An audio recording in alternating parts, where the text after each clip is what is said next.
Oi, gente, bom dia. Meu nome é Fabiana, sou professora de Biologia do terceiro ano do ArteSeb.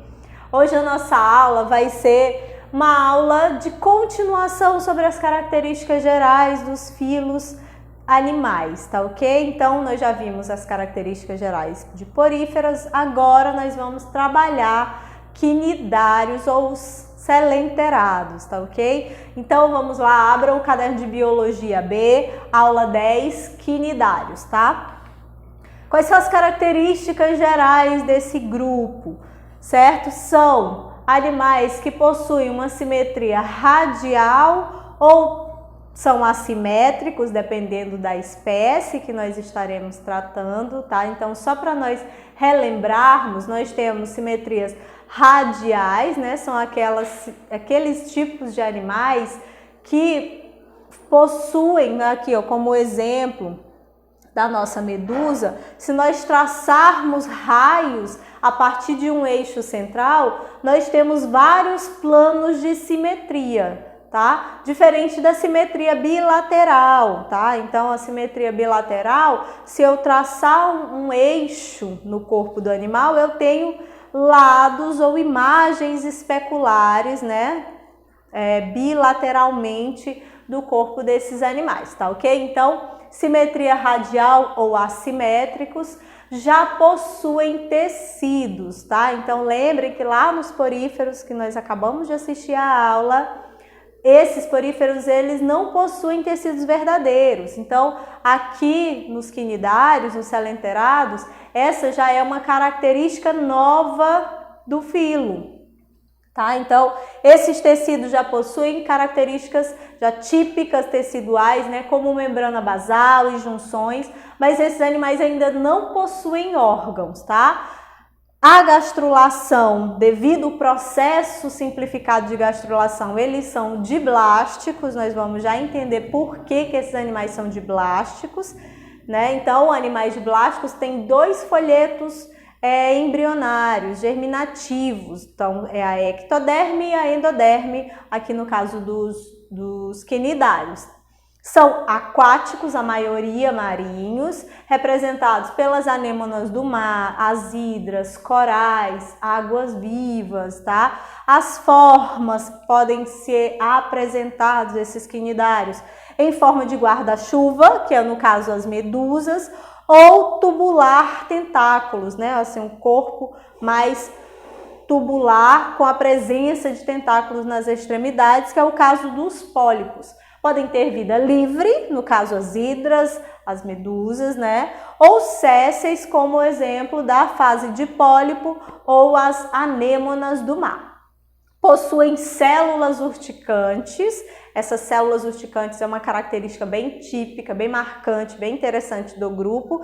Podem ser solitários ou coloniais. Então, aqui só para a gente entender a diblastia do grupo, nós temos uma célula ovo, tá? Essa célula ovo passa pelas clivagens, pelas divisões iniciais, formando as estruturas também iniciais, né, como mórula e como blástula. Essa blástula, né, que é uma das fases mais importantes desse processo de embriogênese do grupo, essa blástula, que é o maciço de células, ela vai sofrer um processo de formação de uma cavidade, tá? Então, há uma invaginação de células internas nessa blástula, tá?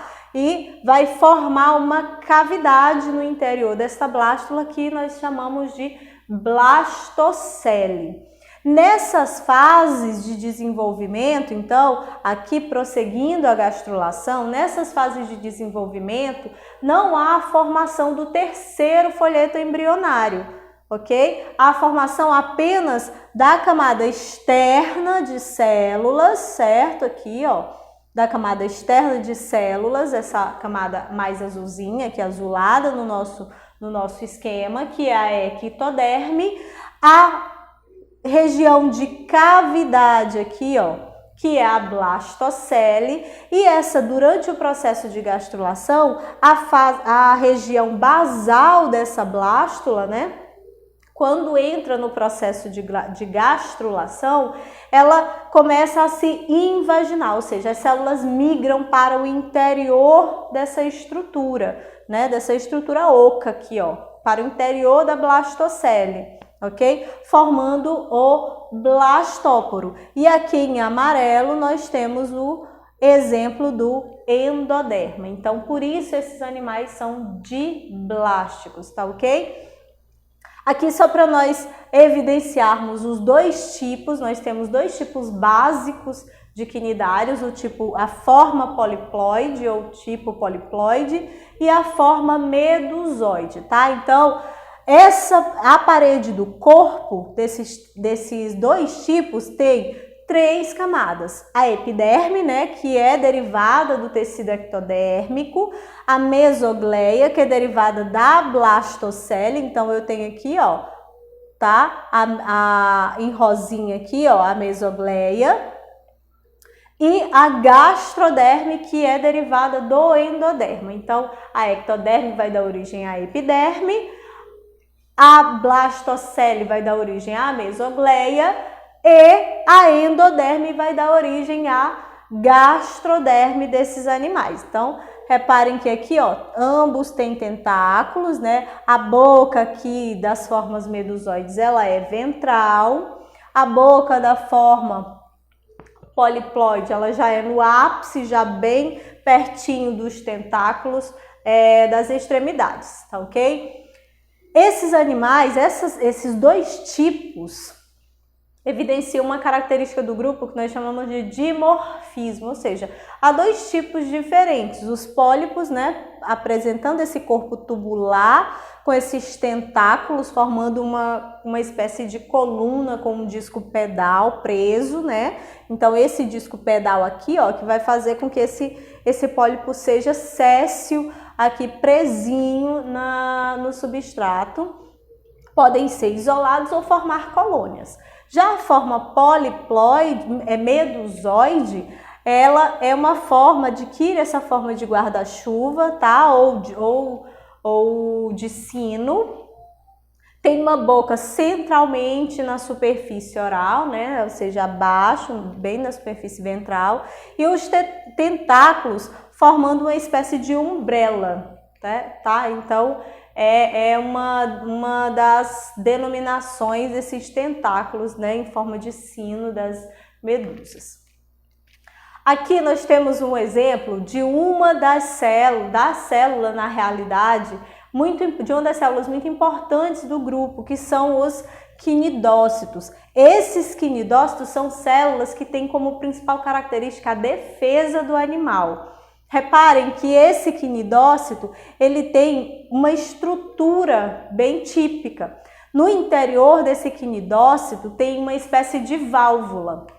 Então, ó, se nós observarmos mais uma figura mais ampliada desse quinidócito, então eu tenho aqui, ó, a estrutura do geral, né, do quinidócito.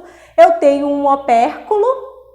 Então, ó, quando esse quinidócito ele não está ativo ou disparado, vamos dizer assim, né? O nematocisto, que é a estrutura interna aqui, ó, não está disparada, o opérculo fica fechadinho. Então essa estrutura fica fechadinha.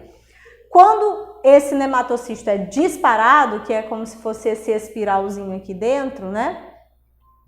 Ele libera, ó, o filamento em forma de uma espécie de ricochete, certo? Então ele dispara mesmo. Por que que isso aqui serve como defesa do animal? Porque reparem que essa estrutura tem uns espinhos, então isso penetra na pele, né? No integumento da presa, tá? Então eu tenho aqui, ó, o nematocisto dentro do quinidócito, o opérculo fechado. Quando esse opérculo ele abre, o nematocisto é expulso e esses espinhos eles penetram na pele da presa, no integumento da presa, tá ok? Então, em relação à fisiologia do grupo, processo de digestão, primeira característica, esse grupo possui sistema digestório incompleto, ou seja, possui apenas boca, tá ok? Então, o que não é aproveitado é digerido parcialmente, né? Então, o alimento ele é digerido parcialmente na gastrocele, na cavidade gastrovascular, e o que não é aproveitado é eliminado, é excretado pela boca. E esse processo de excreção e de respiração acontece por difusão. Então, aqui a gente vê que não há, então, sistemas de excreção e sistema de respiração nesse grupo, tá?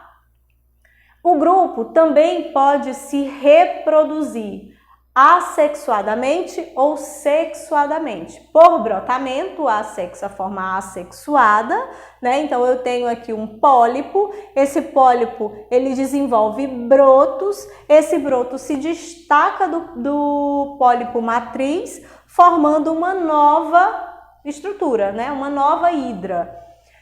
Já as reproduções sexuadas envolvem aí a formação dos gametas, tá? Então, os pólipos, eles têm, ó, tanto formas de reprodução assexuada, quanto formas de reprodução sexuada. Aqui nós temos um exemplo mais evidente, que é de alternância de gerações. Eu tenho uma medusa aqui, ó, então eu tenho uma medusa macho, uma medusa fêmea, adultas. Essa medusa macho produz espermatozoides que migram até a fêmea, onde ocorre a fecundação, a formação, né, de todos aqueles eventos de embriogênese, de gastro até a gastrulação, para a formação de um pólipo. E aí esse pólipo, ele é fixo. Reparem que a forma medusoide, ela é livre. A forma poliploide, ela é fixa.